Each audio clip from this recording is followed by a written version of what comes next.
aqui, ó, unges a minha cabeça com óleo, o meu cálice transborda. Unge a minha cabeça com óleo. O salmista Davi, ele foi ungido. Quem se lembra disso? Ele foi ungido, ele recebeu a unção. Ele foi ungido através de um profeta, o profeta Samuel, na casa do seu pai Jessé. Então Jessé, você lembra da história? Jessé chegou para ungir o novo rei de Israel. Chegando na casa de Jessé, tinham ali os filhos de Jessé, e foram passando por Jessé todos os filhos, e Deus foi dizendo: não é esse, não é esse, não é esse, não é esse, não é esse. E Samuel ficou assim: eu acho que é esse, porque eles tinham uma aparência, eram homens assim, devia ser bem bonitos, né? Eles ficou olhando assim: não, eu acho que é esse, eu acho que é esse. E Deus foi dizendo: não é, não é, não é, não é. E quando acabou ali os filhos de Jessé, aí Samuel perguntou: acabaram os mancebos? Aí Jessé disse: não, tem mais um, está lá no pasto, ô glória, cuidando de ovelhas.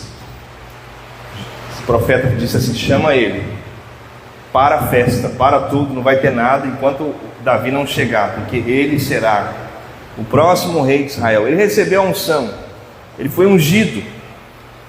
A unção de Davi era uma unção para autoridade de rei. Ele tinha uma autoridade. A partir daquela unção, ele estava liberado por Deus para ser o próximo rei de Israel e exercer a autoridade política. Então Davi seria o próximo rei de Israel. Mas unção, então perceba que unção ela está ligada à autoridade. Unção e autoridade caminham de mãos dadas. Davi foi ungido, e ele agora, então, futuramente seria o rei de Israel por causa da unção. Ele recebeu então o direito de ocupar uma posição de autoridade política. Mas nós também temos a unção que nos dá uma posição de autoridade espiritual. Lucas capítulo 4, versículo 18, Jesus está na sinagoga e ele abre o livro de Isaías e lê o texto de Isaías. Jesus está lendo e está dizendo assim: o Espírito do Senhor está sobre mim, porque Ele me ungiu para evangelizar os pobres, para proclamar libertação aos cativos. Então Jesus está dizendo: eu recebi unção para evangelizar os pobres, eu recebi unção para proclamar libertação aos cativos, eu recebi unção para restaurar a vista dos cegos, eu recebi unção, eu Jesus, para colocar em liberdade os oprimidos, eu recebi unção para proclamar o ano aceitável do Senhor. Tendo fechado o livro, Jesus o devolveu ao assistente e sentou-se. Todos na sinagoga tinham os olhos fixos nele. Então Jesus começou a dizer: hoje se cumpriu a escritura que vocês acabaram de ouvir. Jesus está falando de uma unção. Ele foi ungido com uma autoridade espiritual, libertar cego, libertar cativo, oprimido. Então a unção, ela também, além de uma autoridade política, no caso de Davi, é para nós uma autoridade espiritual. É uma capacidade sobrenatural para vencer gigantes espirituais. Então toda a nossa capacidade natural que nós temos, toda a nossa habilidade natural, ela resolve muita coisa, e nós consideramos importante os nossos talentos, nós consideramos importante as nossas habilidades, mas existem situações que o meu talento não é suficiente. Eu preciso da unção que vem do meu pastor, que unge a minha cabeça com óleo. Eu preciso desfrutar dessa unção disponível, porque nem tudo é natural. E nós temos que tomar um cuidado, porque eu não posso, existem dois extremos: eu não posso naturalizar aquilo que é espiritual, e eu não posso espiritualizar aquilo que é natural. Quem entende isso aqui? Eu não posso naturalizar aquilo que é espiritual, e nem espiritualizar aquilo que é natural. Por exemplo, O pai que não trata a filha bem, não tem um carinho com a filha, e ele deseja que aquela filha tenha uma resposta positiva. E aí ele chega na igreja para o pastor: ora pela minha filha, olha para o meu filho, porque ele está difícil. Não vou orar. Que dia que você chamou sua filha de princesa? Que dia que você levou ela para tomar um açaí? Que dia que você fez um carinho nela? Que dia que você abraçou? Que dia que você beijou? Não tente espiritualizar aquilo que é natural. Então eu não vou orar. Quem está comigo aqui? Então, a unção que nós estamos falando não é para isso. Para isso nós temos a nossa capacidade natural que Deus já nos deu. Então eu não posso espiritualizar aquilo que é natural. Pastor, ora por mim porque eu quero passar no concurso. Você estudou? Não estudei, mas eu creio no milagre. Eu não vou orar, ó Deus, que ele não passe, para ele aprender a estudar. Não vai passar. Aí todo mundo estudou, você chega lá: eu não estudei e passo. Que Deus é esse que vai fazer ele passar? Agora, se você estudar, Deus vai manter o seu coração calmo. Deus vai trazer à memória tudo que você estudou. Deus vai operar ali, vai ter a operação de Deus, a intervenção divina. Aí eu creio. Então eu não posso espiritualizar aquilo que é natural, mas também eu não posso naturalizar aquilo que é espiritual. Lucas capítulo 11, versículo 14, diz assim: certo dia, Jesus estava expulsando um demônio que era mudo. Preste atenção. E aconteceu que ao sair o demônio, o mudo passou a falar, e as multidões ficaram admiradas. Você está entendendo isso aqui? Esse homem mudo não precisa de um médico. Ele não precisa ir lá no... Como que é o médico de voz, gente? Torrino?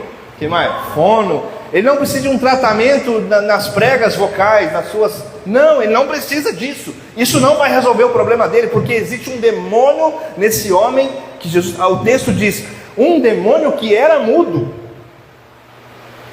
Essa é uma realidade espiritual. Quando Jesus expulsou o demônio, o homem começou a falar. Então eu não posso naturalizar aquilo que é espiritual. Nem tudo é natural. Nem todos os gigantes que estão à sua volta são naturais.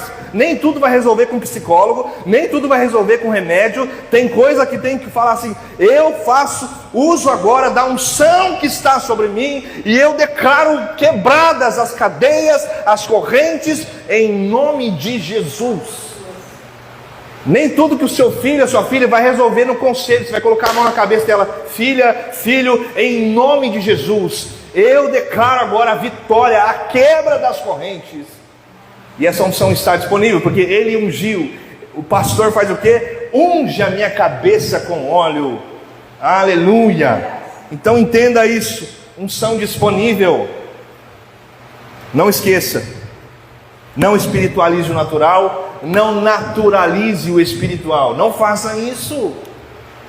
Aí você está cheio de dívida. Deus, vou orar. Cheio de dívida. Você gasta mais do que ganha. Comprou lá um iPhone de 15 mil reais. E sua parede está sem rebocar. Como é que faz? Ai Deus, como é que eu vou fazer agora? Eu preciso arrumar minha casa, eu não consigo. Pastor, ora para Deus liberar uma bênção e arrumar minha casa. Mas dentro do iPhone e arruma a casa. Aleluia, aleluia. Mas eu também não posso naturalizar o espiritual. Existem situações que são espirituais. Jesus não falou assim: olha, vamos cuidar desse mudo aqui, chama um médico. Não, põe a mão nele, sai demônio. E o demônio saiu, ele começou a falar. O meu cálice, unge minha cabeça com óleo, e o meu cálice transborda. Cálice transbordante. O que é um cálice transbordante? É uma porção de bênçãos mais do que suficiente. Cálice transbordante é uma porção, é um nível de bênção mais do que suficiente. E por que Deus quer te dar um cálice transbordante? Antes do cálice transbordar, eu preciso entender o propósito do cálice que transborda. Entendeu isso aqui? Quem quer que seu cálice transborde? Dá um glória. Amém. Quase ninguém nessa igreja. Eu quero que meu cálice transborde. Eu quero. E aí nós podemos pensar em muitas esferas. Esfera financeira. Quem quer que seu cálice transborde financeiramente falando? Ô glória, aí, ó. O glória já ficou mais forte. Quem quer que seu cálice transborde na família, saúde familiar, paz, harmonia? Quem quer? Ô glória. Então, cálice transbordante, todos nós queremos, mas você sabe qual é o propósito do cálice que transborda? Você sabe? Para que serve um cálice que transborda, gente? Porque se eu não souber, porque eu quero uma coisa que eu não sei qual é o propósito dela. Por que você quer um cálice que transborda financeiramente? Porque você quer ir para Dubai? É por isso? Então você precisa... O Espírito Santo precisa corrigir o seu coração. Pastor, não posso ir para Dubai? Pode. Qual é o propósito do cálice que transborda? Pense nisso. Cálice transbordante é uma medida de bênção mais do que suficiente. Ou seja, se é mais do que suficiente, o que acontece se você colocar água num recipiente que vai além da borda? O que acontece, gente? Transborda aí. Imagina a cena. Eu tenho aqui um recipiente, eu vou enchendo de água. A água chegou, aí eu começo, não vou encher mais. O que acontece, gente? Derrama. Qual é o propósito do cálice transborda? Derramar. Deus quer que a minha bênção seja derramada sobre outros. Esse é o propósito do cálice que transborda. Deus quer que aquilo que eu tenho seja derramado em outros. Porque a partir do momento que aquilo que você tem começa a transbordar, não tem como controlar isso. É natural que isso se derrame e fique aquele caos, aquele cenário assim um pouco caótico, mas positivamente falando. Aleluia! Então começa a transbordar, começa a derramar. Deus quer que seu cálice financeiro transborde. Para quê? Para que você derrame. Olha para a pessoa do seu lado e diga: derrama sobre mim. Deixa Deus usar. Amém? Aleluia! Mas enquanto nós não alinharmos o nosso coração nessa direção, para que cálice que transborda, gente? O cálice que transborda na vida de alguém que não tem um coração alinhado é acúmulo de bênçãos. É alguém que vai comprar uma caixa bem grande e falar assim: olha, meu cálice está muito transbordante, eu vou guardar aqui dentro dessa caixa, porque não está cabendo no cálice. Aí vai derramando e vou colocar nessa caixa aqui. Aí tem uma caixa lá, cheia de bênção. E tem pessoas precisando de bênção. Por que você quer um lar harmonioso, um cálice que transborda? Para quê? Para que a sua família seja uma referência para outras famílias. Por que você quer transbordar ministerialmente falando? Que Deus te capacite com mais unção. Para quê? Para você derramar sobre outros. Eu estou aqui tentando derramar alguma coisa sobre você. Eu estou aqui aos domingos, aqui no YouTube, tentando derramar. Porque se eu não fizer isso, o meu cálice não vai transbordar. E quanto mais derramamos, mais Deus nos enche. Aleluia! Então esse é o propósito do cálice que transborda. Então o cálice, esse aqui, ó, imagine que essa água está... Quem trouxe a água aqui? Eu nem vi, eu estou tão focado. Danilo, obrigado. Isso é uma bênção. Imagine aqui que a água está aqui. Gente, isso aqui é o que eu preciso. E começa a derramar, gente. Aí, deixa eu pegar um balde. Oh Deus, eu não quero perder nada. Não posso fazer isso. Aquilo que está ainda, eu preciso direcionar. Deus está querendo que você direcione aquilo que saiu que passou da borda, que você direcione para alguém. Amém? porque essa é a dinâmica da vida. A dinâmica da vida é receber e entregar. Receber e... Essa é a dinâmica de uma vida ministerial viva, de uma vida familiar viva, de uma vida financeira viva, avivada. É receber e entregar. Você só vive de fato quando você recebe e entrega. Quem está recebendo oxigênio aqui, levanta a mão. Então, vou fazer um desafio com você. E o que você libera depois? Aí, ó, aula de ciência. Gás carbônico. Aí, ó. Você recebe oxigênio e você entrega o quê? Gás carbônico. Eu não vou me aprofundar muito nessas coisas que não... Mas para onde que vai o gás carbônico, gente? Aí, Tati, me ajuda aí. Para onde, Marcos? Atmosfera. E quais os benefícios do gás carbônico? Aí, ó, eu não lembro mais. É as plantas, não é? Não foi para as plantas?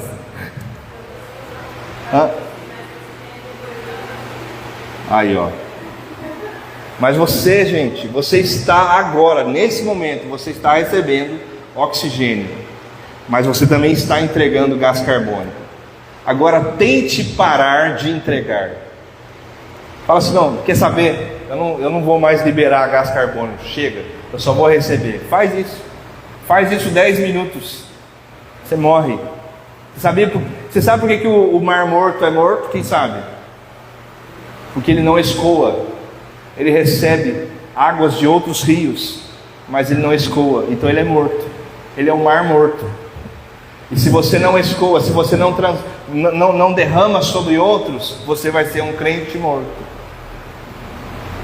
Se você não derrama da palavra de Deus sobre outros, da paz que excede todo entendimento que está sobre você, você vai virar um crente morto. Amém? Continuando aqui, certamente que a bondade e a misericórdia me seguirão todos os dias da minha vida. O Salmo 23, já vimos tantas bênçãos, promessas, um salmo de vitórias, um salmo cheio de promessas, e que encanta o nosso coração, e nós memorizamos o salmo, a gente lembra do salmo. Fala um versículo aí, irmão. O Senhor é meu pastor. É esse que todo mundo lembra, porque é um salmo cheio de bênçãos. Mas aqui, quase no finalzinho do salmo, o salmista, ele entrega para nós um posicionamento em relação às bênçãos. Porque apesar de saber que eu tenho direito a todas essas bênçãos, é importante que eu tenha esse coração do salmista, dizendo: a bondade e a misericórdia me seguirão. Onde que as bênçãos estão, gente? Atrás. Se ela vai me seguir, ela tem que estar atrás. Ou seja, eu não estou seguindo a bondade, eu não estou seguindo a misericórdia, elas que estão me seguindo. Então não adianta eu mergulhar no Salmo 23 e ter uma vida cristã assim, buscando bênçãos. Eu estou buscando, eu quero uma bênção, eu quero uma bênção. Não, comece a buscar o propósito. O salmista aqui, o Davi, é um homem de propósitos, um homem que está no propósito de Deus, é pastor de ovelhas, depois virou rei. Ele está dentro de um propósito e ele está sendo perseguido por misericórdia, por bênçãos, e está sendo alcançado. Então, olhar para essas bênçãos e ter o coração preso a elas é um erro espiritual. O correto é: eu estou preso no propósito. Qual é o seu propósito? Qual é a direção? Para onde você está olhando? Naturalmente, todas as bênçãos virão, querido. Vamos lembrar lá de Mateus 6,33.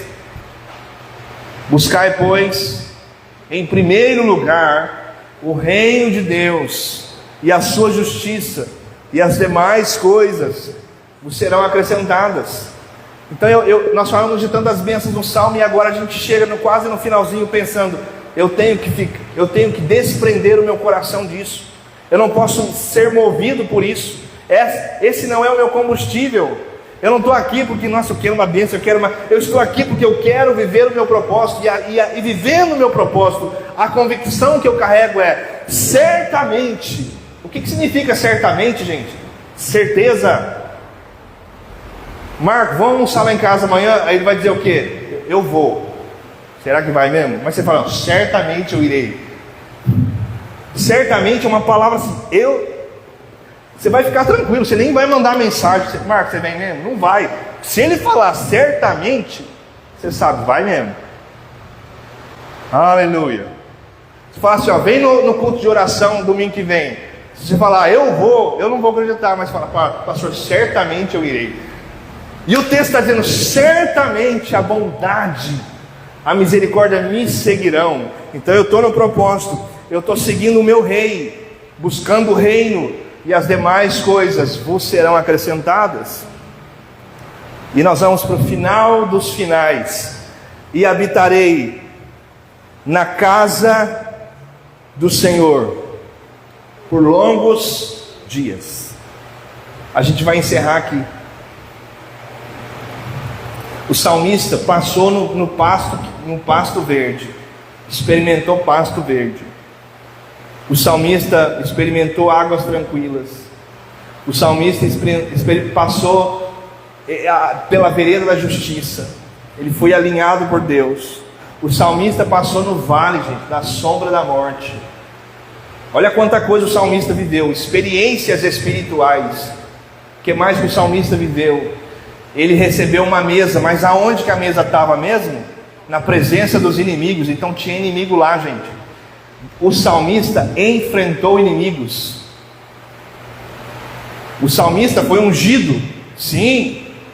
Rei Davi foi ungido, mas foi perseguido pelo rei Saul.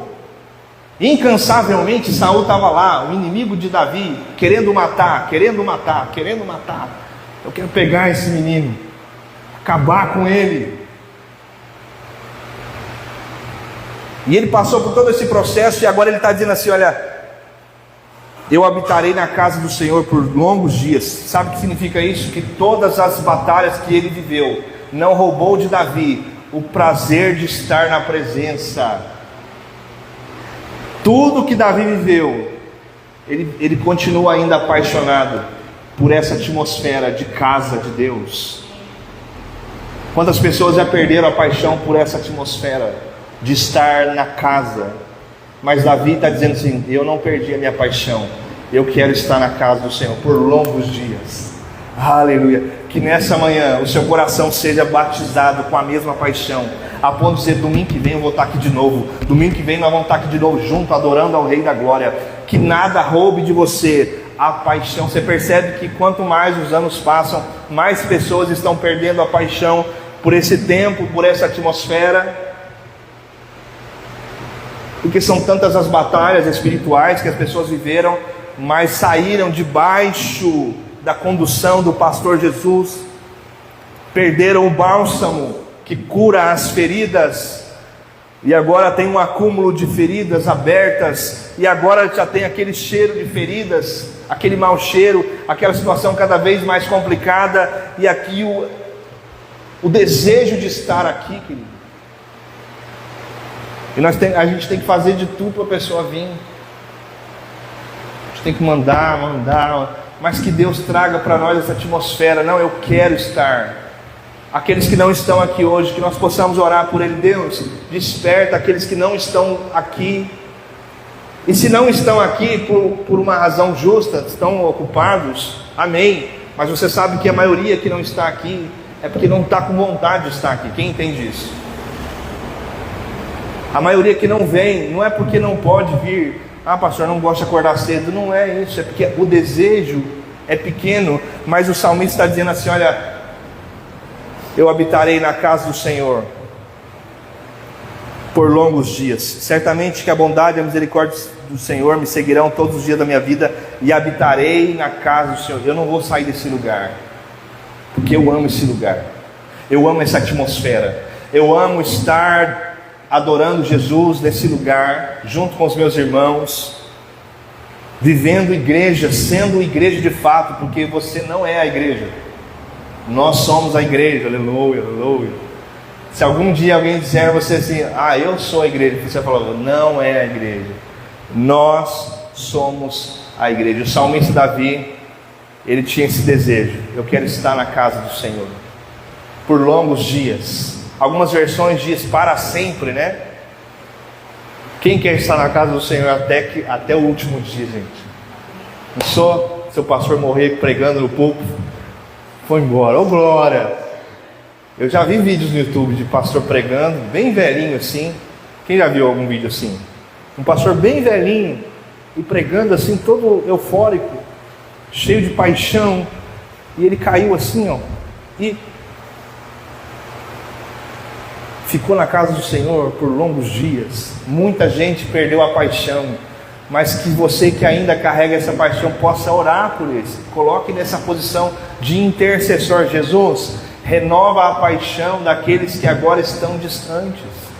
Nós oramos por isso essa semana lá no mural da oração. Nós recebemos os pedidos e o Ministério de Intercessão orou por isso. Foi um dos pedidos que nós oramos. Restaura a paixão. Nada roubou de Davi. Gente, Davi passou por situações que não sei se você aguentaria ou eu aguentaria. Ele foi perseguido pelo rei Saul. Aquele homem estava cheio de demônios, Saul, sabia? Antes de ser perseguido, Davi ia lá na casa de Saul. Sabe o que ele fazia? Ele tocava a harpa e os demônios iam embora. Aleluia, aleluia. Porque ele tinha unção de Deus na vida dele. E nem tudo é natural, amém? Ele tocava a harpa. A história conta para nós, a história bíblica conta que Saul estava com espíritos malignos. E ele chamava o salmista, o menino Davi, o pastor de ovelhas, ia lá, tocar a harpa para o rei, para tirar o demônio do rei. Aleluia. Eu profetizo sobre a sua vida unção para tirar os demônios através da sua música, através da sua vida, hein, Thales? Vem cá, Thales, dedilhar esse teclado, vou chamar o Thales aqui. Profetizo sobre a vida do Thales, essa unção de Davi. Enquanto dedilha esse teclado, que os espíritos vão embora. E Davi passou por tudo isso, mas agora, no final do salmo, ele está dizendo: eu quero continuar nesse lugar, nessa atmosfera. Eu não perdi a paixão pela presença. Eu não transferi para o meu amado as feridas que me fizeram. Eu não transferi para Ele, para o meu Cristo Salvador, as feridas que eu sofri de outros. Eu não descontei no meu Jesus aquilo que aconteceu na minha vida. Eu não posso descontar em Jesus, gente. Já viu quando o casal, isso acontece muito no casamento, e que o marido está estressado, ele desconta na esposa? Já viu isso acontecer? Você está lá, aí depois, eu já fiz isso. Eu estou estressado, aí eu trato a Sara mal, depois eu falo: Sara, me perdoa. É que eu estou estressado com uma situação aí, descontei nela. Ela também já fez comigo. Que ela também já mandou para falar: perdão, eu estou nervosa com um problema aí, e eu descontei em você. Tem muita gente que passou por situações tão difíceis e está descontando em Jesus. Está descontando naquele que foi para a cruz, mesmo sendo inocente, e morreu por nós, e que nos amou como ninguém amou. Mas Davi não. Ele foi perseguido pelo rei Saul, mas ele não descontou em Deus. Ele disse: eu quero continuar nesse lugar, nessa atmosfera, na casa do Senhor, por longos dias. E todas as vezes que eu entrar na casa do Senhor, eu vou pegar meu instrumento, vou levantar a minha voz e vou dizer: Santo, Santo é o Senhor dos exércitos. Nada vai roubar a minha adoração. Davi está dizendo isso: nada vai roubar a minha adoração, nada vai diminuir a minha paixão, porque Ele me chamou, Ele me ungiu. Você pode se colocar em pé. Nós encerramos aqui o Salmo 23. Que bênção, hein?